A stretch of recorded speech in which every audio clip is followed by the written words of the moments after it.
గోకులంలో గోమాతల పిల్లల నవ్వులతో సందడిగా ఉంది. దూరంగా యమునా నది వెండి కాంతుల్లో మెరుస్తూ ఉంది. ఆ అందమైన యమునా నీటిలో ఒక రహస్యమైన భయం దాగి ఉంది.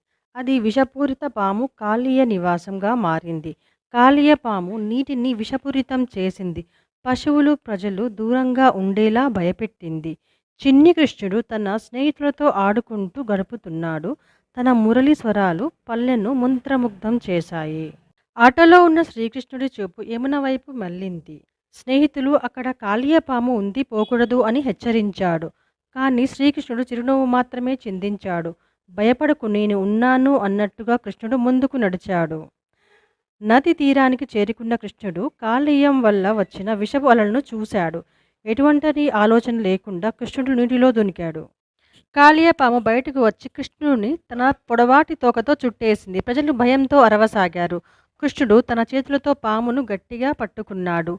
ఆటపాటలతో అది వదిలేలా చేశాడు. ఆ తరువాత కృష్ణుడు పాము పడగపైకి ఎగిరి నాట్యం మొదలుపెట్టాడు. కాళీయ కోపంతో ఊగిసలాడింది. కానీ కృష్ణుడు మరింత చురుగ్గా నాట్యం చేశాడు. గోకులంలో ప్రజలు ఆశ్చర్యంగా ఆ దృశ్యాన్ని చూశారు. మన చిన్ని కృష్ణుడు మహావీరుడు అని అనుకున్నారు. కృష్ణుని నాట్యంతో అలసిపోయిన కాళీయ తల వంచింది.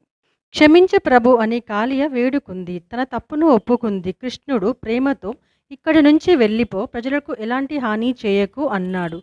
కాళీయ అంగీకరించింది. కాళీయ తన కుటుంబంతో కలిసి నదిని విడిచి వెళ్ళిపోయింది.